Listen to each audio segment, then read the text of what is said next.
Hello everyone, welcome to परचम PCS. आज हम करंट अफेयर्स का एक और टॉपिक कवर करेंगे जिसमें हम देखेंगे कि माइक्रोसॉफ्ट जो कंपनी है उसने अपनी सेवाएं देने से इजराइल को मना कर दिया है। तो इसको देखेंगे क्यों मना किया गया है, इसका क्या उद्देश्य है और क्या इसका प्रभाव पड़ेगा, वो सब देखेंगे।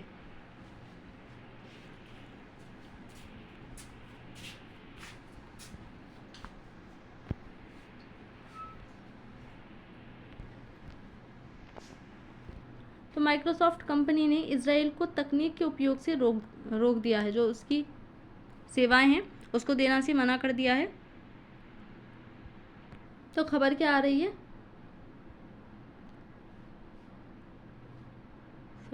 माइक्रोसॉफ्ट ने इजरायली सेना को अपनी एआई सेवा पर टेक कंपनियों की नैतिक जिम्मेदारी बताते हुए रोक लगा दी है। यानी कि जो माइक्रोसॉफ्ट कंपनी है उसने अपनी कुछ सेवाएं जो इजराइल की सेना है उसको देने से मना कर दिया है। उसका कहना ये है कि इस प्रकार से जो इनका गलत उपयोग किया जा रहा है हमारी कंपनियों का, उनका नैतिकता का उल्लंघन हो रहा है। नैतिकता की जिम्मेदारी को बताते हुए इन कंपनियों ने उस पर रोक लगा दी है।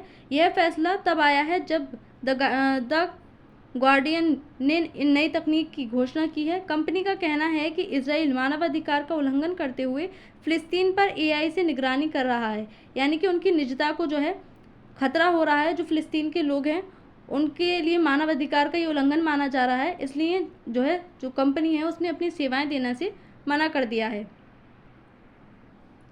तो माइक्रोसॉफ्ट का उद्देश्य क्या है, आखिर इस कंपनी का क्या उद्देश्य है जो इसने सेवा बंद कर दी है। तो टेक कंपनियों का सही उपयोग व नैतिकता को बनाए रखना, ताकि नैतिकता जो है उसका उल्लंघन ना हो सके, इसीलिए इस कंपनी ने अपनी सेवा देने से मना कर दिया। मानवाधिकार के उल्लंघन से बचना, ताकि मानवाधिकारों के उल्लंघन ना हो सके। अन्य टेक कंपनियों के लिए सकारात्मक उदाहरण प्रस्तुत करती है माइक्रोसॉफ्ट कंपनी, ताकि जो और टेक कंपनियां हैं जो इस प्रकार की सेवाएं उपलब्ध कराती हैं उनकी नैतिकता बनी रह सके, उन्हें एक अच्छा एग्जाम्पल देती है। तकनीक के उपयोग को सही और जिम्मेदारी से निभाना अंतर्राष्ट्रीय दबाव से बचने का एक इसका महत्वपूर्ण उद्देश्य है। तो माइक्रोसॉफ्ट का फैसला क्या आया है, इजराइल की सेना की यूनिट को सेवाएं बंद कर दी गई हैं। जो माइक्रोसॉफ्ट कंपनी है उसने सेवा देने से मना कर दिया है। एआई और क्लाउड सेवाओं की पहुंच काफ़ी सीमित कर दी गई है। इजराइल के लिए तकनीक का उपयोग मानवाधिकारों के खिलाफ नहीं होना चाहिए, ऐसा कहते हुए जो कंपनी है उसने सेवाएं देने से मना कर दिया है। जो माइक्रोसॉफ्ट कंपनी है उसका कहना यह है कि जो इजराइल की सेना है वो फिलिस्तीन के लोगों की निजता को खतरे में डाल रही है, उनकी निगरानी कर रही है हमारे सॉफ्टवेयर से, हमारे एआई से। तो ये मानव अधिकारों के उल्लंघन है। इसीलिए जो हमारी कंपनी है वो उनको कुछ सेवाएं देने से मना करती है। इजराइल की परियोजना क्या है, यानी कि किस प्रकार से ये कार्य करता है एआई से। तो फिलिस्तीनियों पर बड़े पैमाने पर निगरानी रखता है। जो उनकी निजता है उसके लिए खतरा ये है।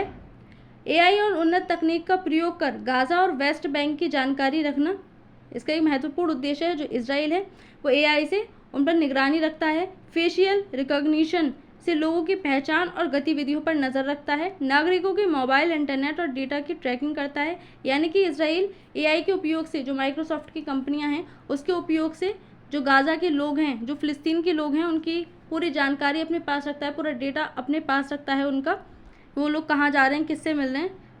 तो एक प्रकार से मानव अधिकारों का उल्लंघन है, जिसको लेकर कंपनी ने सेवाएं देने से मना कर दिया है। तो इसका प्रभाव क्या पड़ेगा, इजराइल की निगरानी प्रणाली कमज़ोर हो सकती है।